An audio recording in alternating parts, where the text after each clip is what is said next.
বিয়ে করেই ভেবে নিয়েছিলাম মানুষটা পুরোপুরিভাবে আমার হয়ে গেল, দলিল আকারে পেয়ে গেলাম তাকে।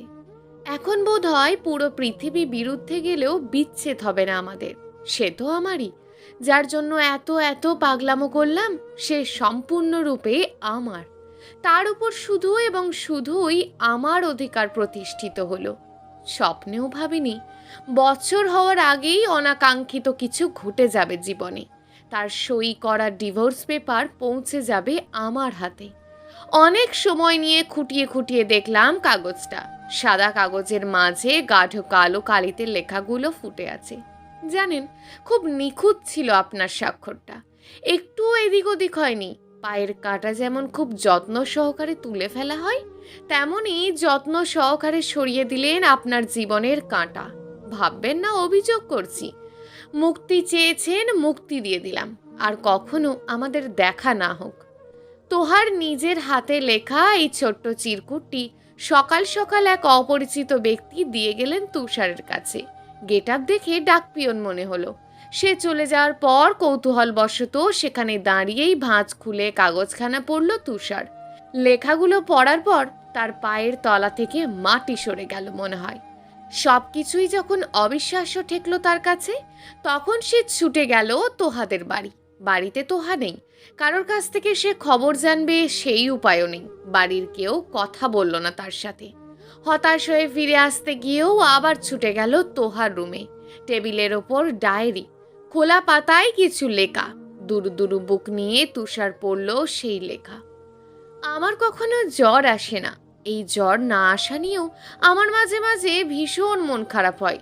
হঠাৎ করেই যখন গায়ের তাপমাত্রা বেড়ে যাবে, যখন কিছুই ভালো লাগবে না, তখন একটুখানি আপনার আদুরে শাসন চাইব। এই প্রাপ্তিটুকু আমার জীবনে ঘটে না। মোনার মতন বুকে পুষে রাখা এক ঝাঁক কষ্ট বিলীনের পথ খুঁজে ফিরবো আপনার দ্বারে। অতঃপর নিস্তেজ কণ্ঠে বলবো, আমার বোধহয় জ্বর এসেছে, কপালে একটু হাত রাখবেন। এই বলার কারণটুকু আমার কাছে নেই। আমার তো জ্বরই আসে না। আর আপনার অস্তিত্ব বিলীন প্রায়। কেনই বা বিলীন হবে না? যে থেকেও নেই তার আবার অস্তিত্ব। সব কষ্ট থেকে মুক্তি পাওয়ার জন্য যখন হাঁসফাঁস করি, অস্থিরতা ঘিরে ধরে আমায়, তখন মনের কোনো এক চুপিসারে বলে যায়, তোমার বোধহয় জ্বর এসেছে। কিন্তু এই জ্বর থার্মোমিটারে ধরা পড়ে না। আর আপনিও জানেন না। আমাকে যদি প্রশ্ন করা হয় জীবনের সব থেকে বড় ভুল কি, তবে আমি হয়তো উত্তর দিতে পারবো না। কি করেই বা উত্তর দেব? আপনি তো আমার জীবনের ভুল না, এক যন্ত্রণাময় অনুভূতি আপনি, যে অনুভূতি আমায় ধীরে ধীরে নিঃশেষ করে দিচ্ছে। না পারছি বাঁচতে, আর না পারছি ভালো থাকতে। আপনাকে ভালোবাসার পর আর কেন যেন ভালো থাকতে পারিনি। পৃথিবীর ভালোবাসা আমায় ভালো রাখতে পারেনি। মাঝে মাঝে যখন ভাবনা আসে আপনি জীবনে না এলেই বোধহয় ভালো হতো, তখন আমার দম বন্ধ হয়ে আসে। আপনাকে ছাড়া আমার ভাবনাগুলো বিষাদে পূর্ণ, কেমন অসম্পূর্ণই থেকে যায়। আমার মাঝে মাঝে ভীষণ কান্না পাই। এত করে চাইলাম যারে, সে কেন একটিবার আমায় চাইল না? আকাশ সম ভালোবাসা তার মন ছুঁতে পারল না। এত এত ভালোবেসেও আমি ব্যর্থ। যে পুরুষ মুক্তি চায় তাকে কি আর বেঁধে রাখা যায়? ডায়েরিটা হাতে নিয়ে থম মেরে দাঁড়িয়ে রইল তুষার। ঠিক এক সপ্তাহ আগে সে তোহাকে ডিভোর্স পেপার পাঠিয়েছিল, কিন্তু তারপরেও প্রত্যাশা ছিল ভিন্ন। তোহা যে তাকে সত্যি সত্যি ডিভোর্স দিয়ে দেবে, এটা ছিল ভাবনাতীত। যে মেয়েটা তার জন্য এত পাগল ছিল, তাকে পাওয়ার জন্য সব শর্ত মানতে রাজি ছিল, সে এত সহজেই ডিভোর্স দিয়ে দিল। মানসিক অবস্থা কোন পর্যায়ে পৌঁছালে এত বড় কঠিন সিদ্ধান্ত নিতে পারে? অজানা এক মুহূর্তেই সর্বাঙ্গ কেঁপে উঠল তুষারের। একটা পবিত্র সম্পর্ক এভাবে ভেঙে গেল। তোহা কেন প্রতিবাদ করলো না? অস্থিরতা ঘিরে ধরল তাকে। দম বন্ধ হয়ে আসছে। চারপাশের অক্সিজেনের অভাব বোধ হলো। থরথর করে কাঁপছে হাত পা। তখনই ঘুম ভেঙে গেল তার। ঘেমে নিয়ে একাকার হয়ে গেছে। এসি চলছে তবুও। উঠে ফ্যান চাললো ফুল স্পিডে। বেডসাইড টেবিল থেকে পানির বোতল তুলে নিয়ে ছিপি খুলে ঢকঢক করে অর্ধেক পানি খেয়ে ফেলল। অতঃপর বোতল রেখে হাত পা ছড়িয়ে শুয়ে পড়ল বিছানায়। স্বপ্নটা সে আগেও দেখেছে বহুবার। তোহা তার জীবন থেকে চলে যাওয়ার পর অগণিতবার এই সময়টুকু তার স্বপ্নে এসেছে। বাস্তব স্বপ্ন, কি পরিষ্কার সবটা, আজও এসে জ্বালিয়ে যায় তাকে। অথচ তোহার প্রতি তার বিন্দুমাত্র ভালো লাগা বা তেমন কোনো অনুভূতিই ছিল না। বিয়েটা হয়েছিল তোহার পাগলামির জন্য। আর ভাবতে পারল না তুষার। এসব ভাবতে গেলেই তার নিঃশ্বাস আটকে আসে। আজকাল একটু বেশি মন কেমন করে। ঠিক 5টা বছর পর সেই মুখখানি দেখে অনুভূতির পারদ তরতর করে বেড়ে গেল। 2 দিন আগে সে দেখেছে তোহাকে। অনেক পরিবর্তন এসেছে মেয়েটার মাঝে। সেই কিশোরী সুলভ চঞ্চল ভাবটা আর নেই, বদলে গেছে অনেকটাই। তুষার দূর হতে এক দৃষ্টিতে অবলোকন করছিল তার ফেলে দেওয়া রত্নটাকে। সেই থেকে স্বপ্নটা আরো বেশি জ্বালাচ্ছে। এর থেকে পরিত্রাণ পাওয়ার উপায় তার জানা নেই। লোকাল বাসে ভিড়টা বরাবরই থাকে। ওঠেন ওঠেন, জায়গা আছে জায়গা আছে বলে ঠেলে ঠেলে যাত্রী তোলা হয়। সিট নেই, লোকজন দাঁড়িয়ে আছে। তাদের মাঝে তুমুল অস্বস্তি নিয়ে দাঁড়িয়ে আছে তোহা। বাস হঠাৎ থেমে যাওয়ায় ব্যালেন্স রাখতে না পেরে হুমড়ি খেয়ে পড়ে যেতে নিলেই তাকে ধরে ফেললো একটি মেয়ে। বাসের সিট ধরে কোনো রকমে দাঁড়ালো সে। এতগুলো পুরুষ মানুষের ভিড়ে একটা মাত্র মেয়েকে দাঁড়িয়ে থাকতে দেখে মেয়েটার পাশের সিটের ছেলেটা উঠে দাঁড়িয়ে বসতে দিল তোহাকে। কিছুক্ষণ ইতস্তত করে বসলো তোহা। পাশের মেয়েটা শুধালো, নাম কি তোমার? প্রথম দেখাতেই কেউ তুমি বলে সম্বোধন করতে পারে ভরকে গেলেও নিজেকে সামলে জবাব দিল তোহা, আমার নাম তোহা। আপনার? মৃন্ময়ী। আমাকে তুমি করি বলো। আপনি আপনি করে বললে পরপর লাগে শুনতে।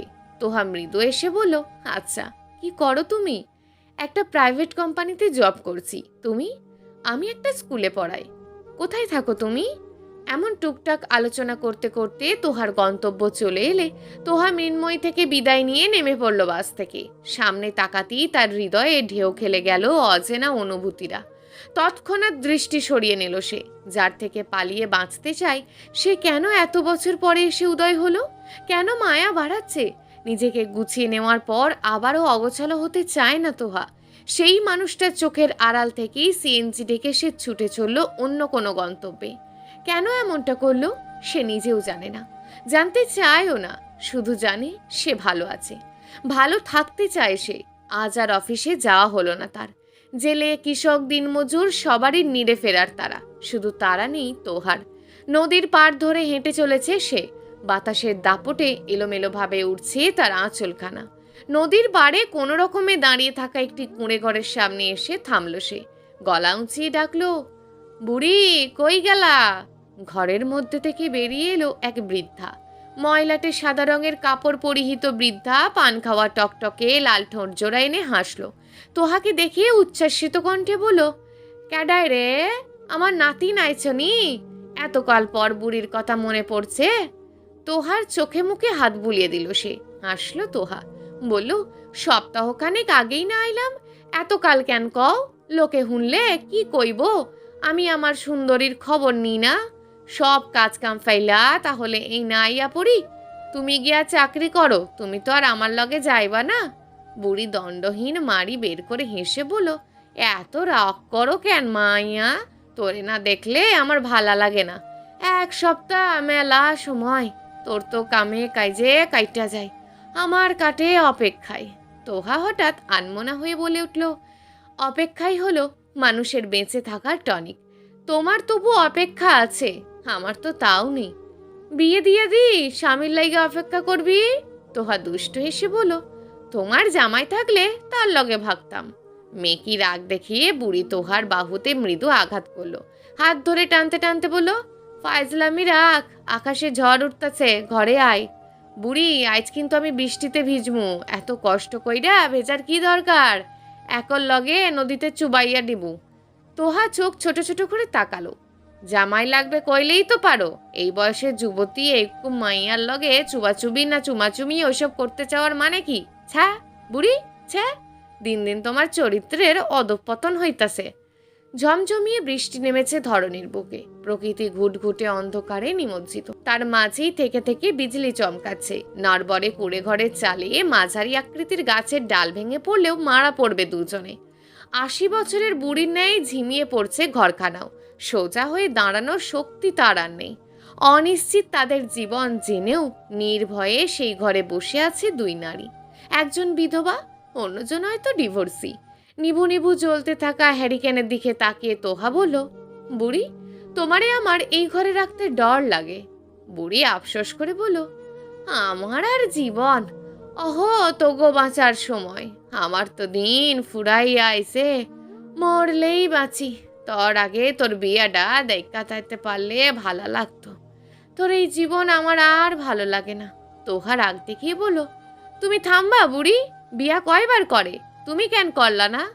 আমি তো বেরোহি, স্বামীর বিরহে বাইসে আসি, তোর আর আমার জীবন এক হইল? এক হইব না কেন? তোমার স্বামীও তোমারে ছাইড়া গেছে, আমার স্বামীও আমারে ছাইড়া গেছে, বিয়ে করলে দুজনেরই করা উচিত।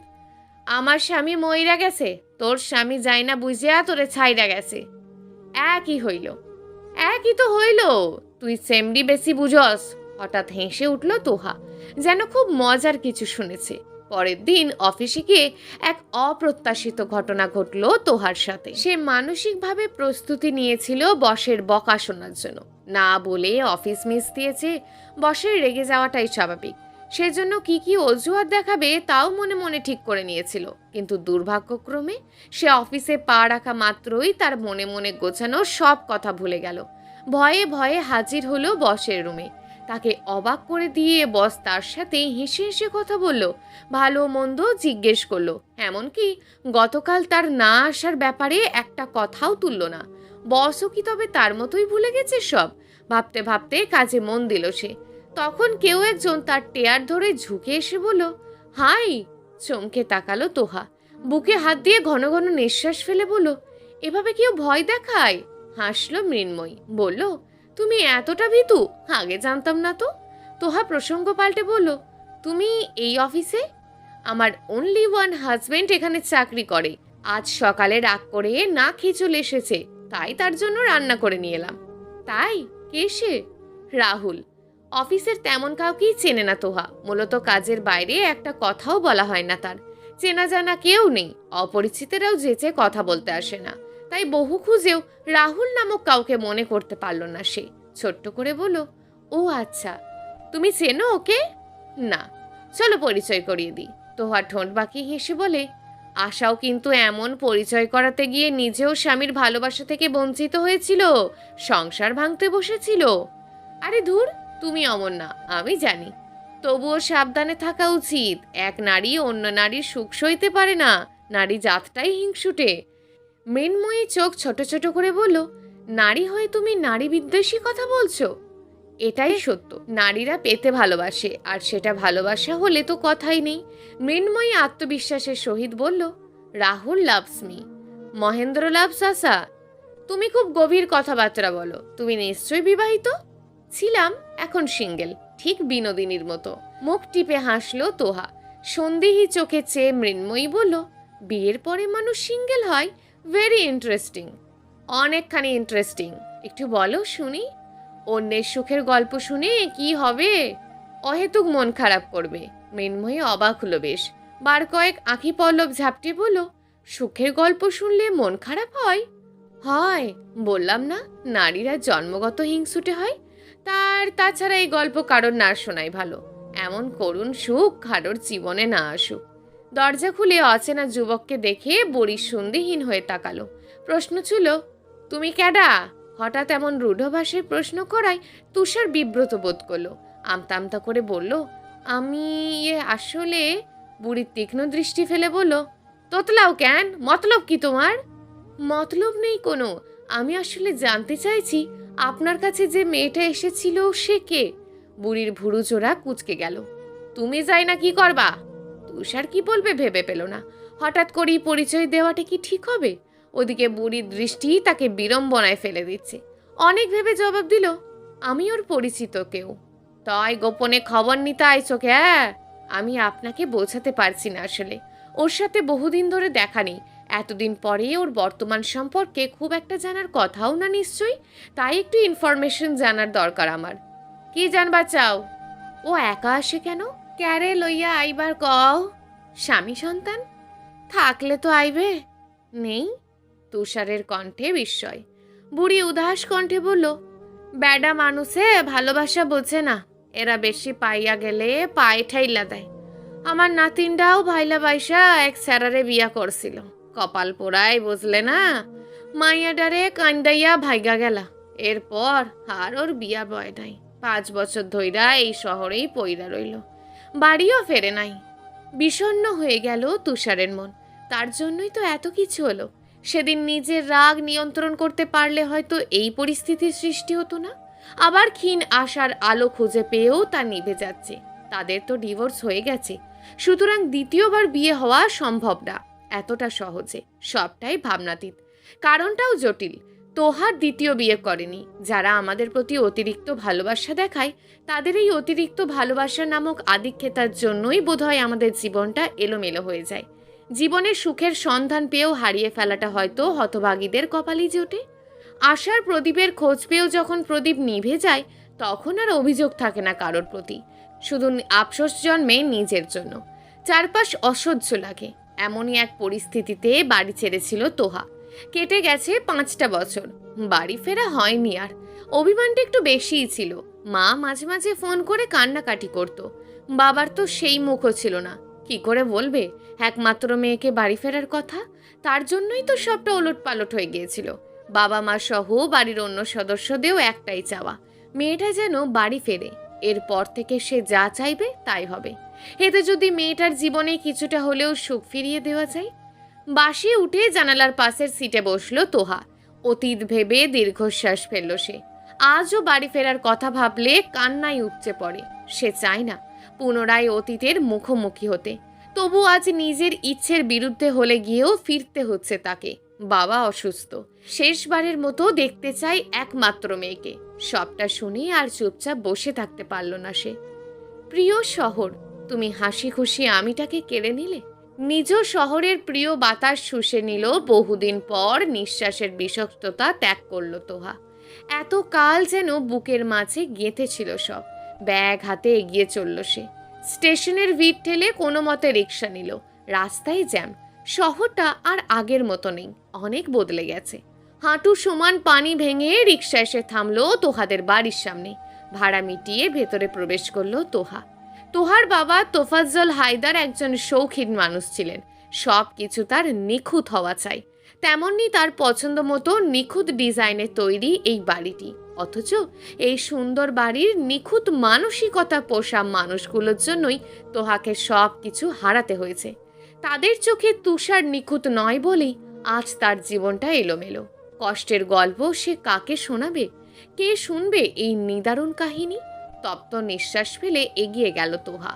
নক করার কিছু সময় পরেই দরজা খুলে গেল। সামনের মানুষটাকে দেখে স্থির হয়ে গেল সে। ওপাশের মানুষটা হাসল। কি নির্মল সেই হাসি! থমথমে কণ্ঠে প্রশ্ন ছুড়ল তোহা, আপনি এখানে কেন? তোমার জন্য, তার সরল স্বীকারোক্তি। কণ্ঠে কঠোরতা মিশিয়ে তোহা বলল, একদম ফাজলামো করবেন না, বেরিয়ে যান এই বাড়ি থেকে। তুষার নির্লিপ্ত কণ্ঠে বলল, আমার শ্বশুর বাড়ি, আমি এসেছি, তোমার কি? তোহা তাচ্ছিল্য হেসে বলল, শ্বশুর বাড়ি? হ্যাঁ, ডিভোর্স দেওয়ার আগে মনে ছিল না? একপাক্ষিক ডিভোর্স হয় না। চমকে উঠল তোহা। তুষার জানলো কি করে? প্রশ্ন জাগলো তার মনে। ডিভোর্স পেপার সে সাবমিট করেনি, এটা ঠিক, কিন্তু কাউকে জানতেও তো দেয়নি। তার জানা মতে তুষারও পরবর্তীতে ডিভোর্স নিয়ে আগ্রহ দেখায়নি।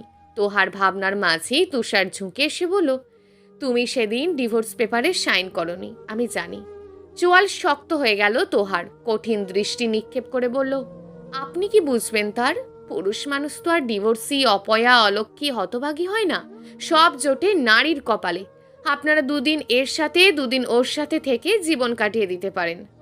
তো বউ কি অন্য কারোর সাথে ভেগে গেছে, নাকি ডিভোর্স দিয়ে দিল? ফিরে এলেন যে। পুরুষেরা ডিভোর্স, অপয়া, অলক্ষী, হতভাগী না হলেও প্রেমিক হয়, খাঁটি প্রেমিক। 5 বছর কেন, 1000 বছরের অপেক্ষা করতে জানে, প্রমাণ করে দিলাম। 2 হাত উঁচু করে বলল তুষার। তবে অপেক্ষাই করুন 1000 বছর। যে খাঁটি প্রেমিক এত সুন্দর করে ডিভোর্স লেটার পাঠিয়ে দিতে পারে, তার প্রেমও তার মতোই বিষাক্ত। সরি, ভুল হয়ে গেছে। আর কেউ কথা বাড়াতে পারল না। একে একে বাড়ির সবাই এগিয়ে এলো। তোহাকে পেয়ে তাদের খুশি যেন উপচে পড়ছে। অবশেষে তোহা গেল তার বাবার রুমে। মেয়েকে দেখে উঠে বসতে চাইলেন তোফাজ্জল হায়দার। তোহার মা বালিশে হেলান দিয়ে বসিয়ে দিলেন তাকে। তোহা তাকিয়ে রইল তার বাবার দিকে। 5 বছর আগের সেই দাপট দেখিয়ে বেড়ানো বাবা আর এই বাবার মধ্যে আকাশ পাতাল তফাৎ। কোথায় তার দাপট, কোথায় তার শৌখিনতা আর সেই নিখুঁত ভাবনা? হঠাৎ মেয়ের হাত ধরে কেঁদে উঠলেন তোফাজ্জল হায়দার। আমাকে ক্ষমা করে দিস মা, আমার জন্যই সব হয়েছে। তোর সুন্দর জীবনটা অগোছালো করে দিয়েছি, মাফ কর তুই এই বুড়ো বাবাকে। তোহার চোখে জল চলে এলো। মনে পড়ে গেল অতীতের সাদা কালো অধ্যায়। সদ্য অনার্স পাশ করা তুষার চাকরি নিয়েছিল একটি প্রাইভেট কোম্পানিতে। জীবিকা নির্বাহের পথ খুঁজে পেয়ে পূর্বের সব টিউশন ছেড়ে দেয়। পাগল তোহার পাগলামি আরও বেড়ে গেল। চাকরি যেহেতু পেয়েছে, বিয়েও নিশ্চয়ই করবে অতি শীঘ্রই। তখন তোহার কি হবে? এত সব কল্পনা করে সে তুষারকে হারিয়ে ফেলার শঙ্কায় সর্বদাই শঙ্কিত থাকত। তুষারকে জ্বালাতন করা বাড়িয়ে দিল, কিন্তু এতে বিরক্ত হতো তুষার। বড়লোকের ন্যাকা মেয়েগুলো এমনই, যা চায় তা না পাওয়া অবধি তারা বায়না করেই যাবে। একসময় ঠিকই নিজের ভুল বুঝতে পারবে, তখন নতুন গন্তব্যে খুঁজে নেবে। এমন সব ভাবনা থেকেই তোহাকে এড়িয়ে চলতো তুষার। তোহা সেসব বুঝতো না। তার তো তুষারকেই চাই। মেয়ের পাগলামিতে বাড়ির সবাই বিরক্ত। সব থেকে বেশি বিরক্ত তার বাবা তোফাজ্জল হায়দার। একে তো তুষার ছোট্টখাট্টো চাকরি করে, তার উপর আবার অনাথ, ফ্যামিলিতে কেউ নেই। একমাত্র মেয়েকে এমন ভাসমান ছেলের হাতে কেন তুলে দেবে সে? সামাজিক স্ট্যাটাস বলেও তো একটা কথা আছে। এর সবটাই জানা ছিল তুষারের, তাই তোহাকে প্রশ্রয় দেয়নি কোনোদিন। একদিন তোফাজ্জল হায়দার নিজেই ছুটে আসেন তুষারের কাছে। মেয়ের জীবন বাঁচাতে হবে অনেক বলে কয়ে বাড়ি নিয়ে যায় তুষারকে। তোহা ঘোষণা করেছে আজই তার তুষারের সাথে বিয়ে না দিলে সে দরজা খুলবে না, না খেয়ে থাকবে, আত্মহত্যা করবে। আদরের মেয়েকে হারাতে চাননি তিনি, তাই আপাতত মেনে নিলেন এই অন্যায় আবদার। তুষার আসার পরেই দরজা খোলে তোহা। কাজী আনা হলো, এরপর যথানিয়মে বিয়েও দেয়া হলো। কিন্তু তোহাকে তুষারের হাতে তুলে দেননি তোফাজ্জল হায়দার।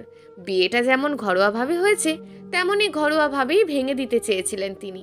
শুধু তিনিই না, বাড়ির প্রতিটি সদস্য বিরুদ্ধে ছিল। তোহাকে সবাই বোঝাতে লাগলো, নানাজন নানা কুপরামর্শ দিতে লাগলো।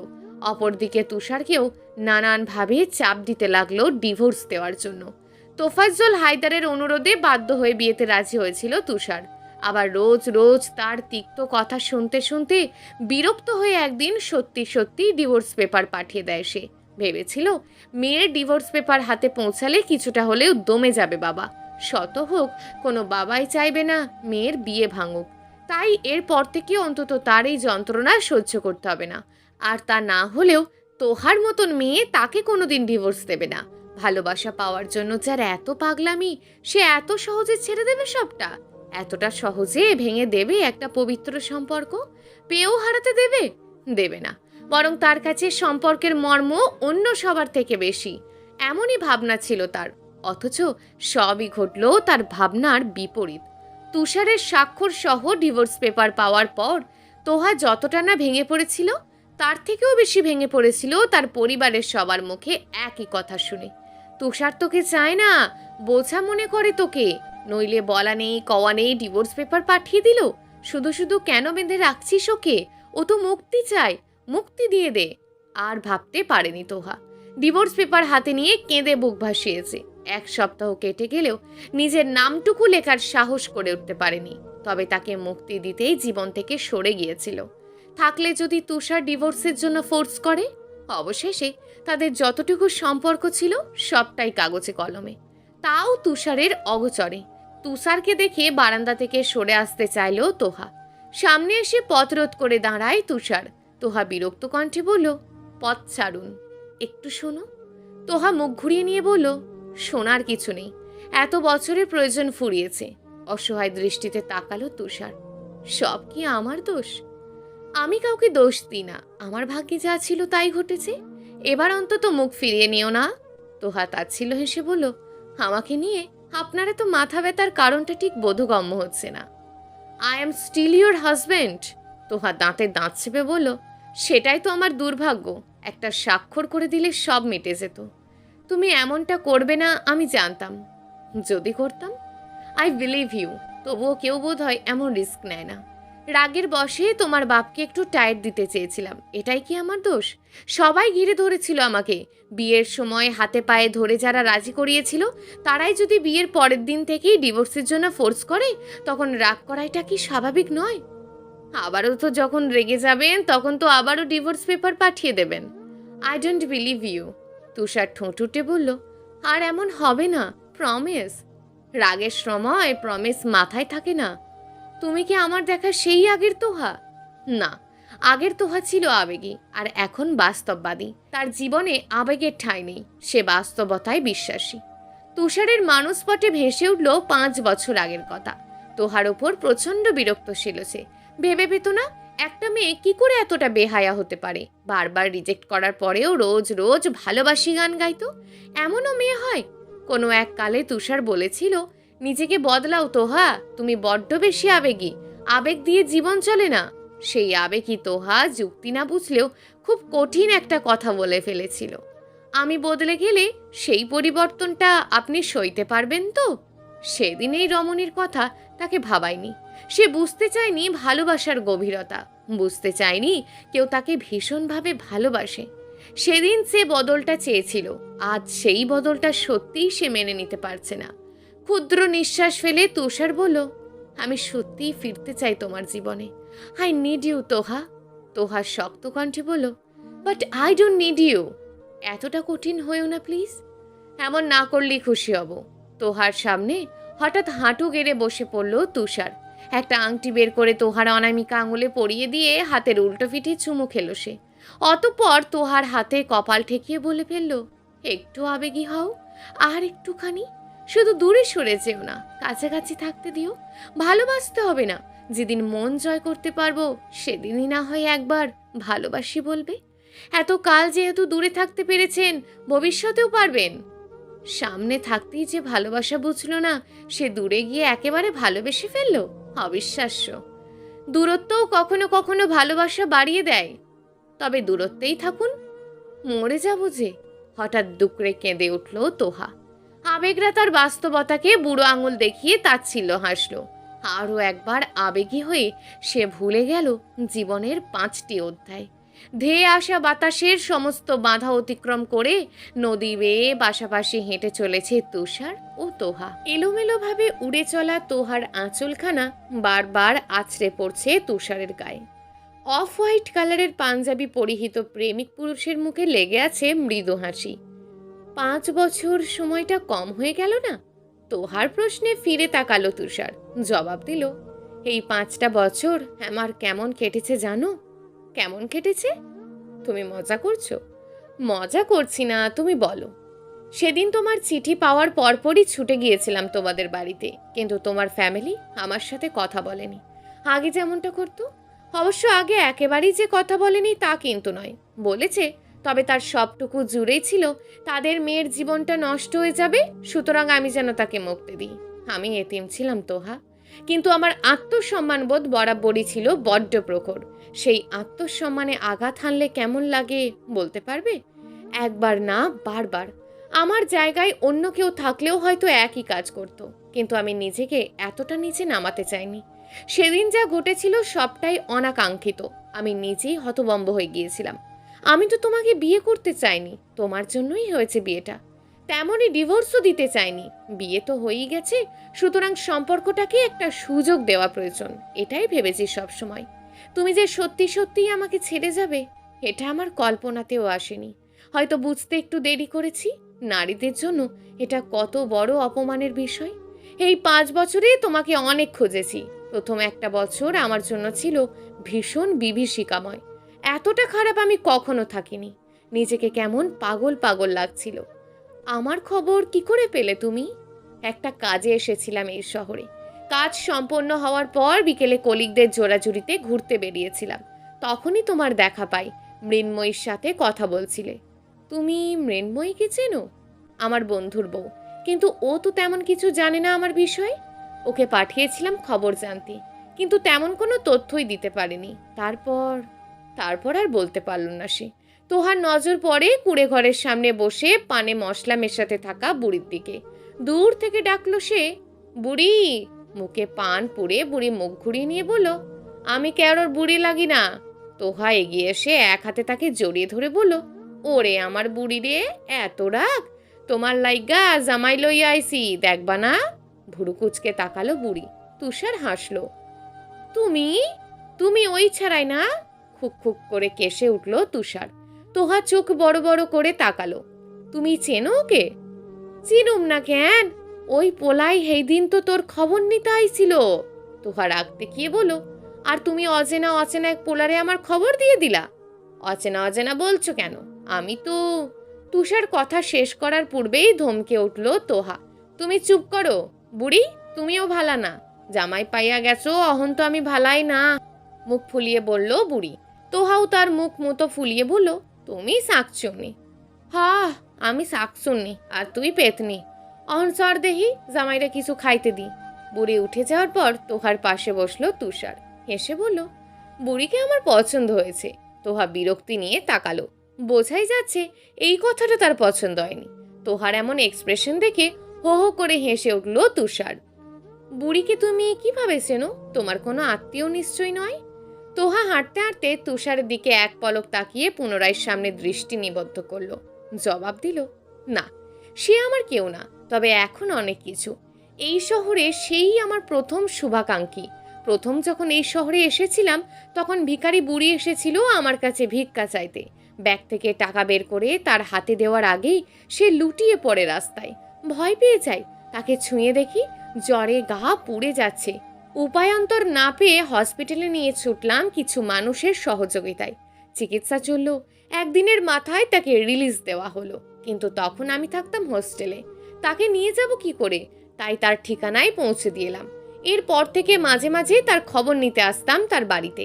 এই আসা যাওয়ার মাঝেই কেমন করে যেন একটা আত্মার সম্পর্ক হয়ে গেল। এই শহরে সে ছিল আমার একমাত্র আপনজন। নিঃস্বার্থভাবে ভালোবেসেছিল সে আমায়। হোস্টেল ছেড়ে বাসা ভাড়া নিয়ে তাকেও আমার সাথে নিয়ে যেতে রাখতে চেয়েছিলাম। সে রাজি হয়নি। স্বামীর রেখে যাওয়া এই ছোট্ট কুঁড়ে ঘর ছেড়ে সে কোথাও যাবে না। তাই শত ব্যস্ততার মাঝেও সপ্তাহান্তে এখানে আসি তার সাথে দেখা করতে। তুষার মুগ্ধ হয়ে শুনল তোহার কথা। এ যুগে এসেও কেউ কারোর কথা এতটা ভাবে?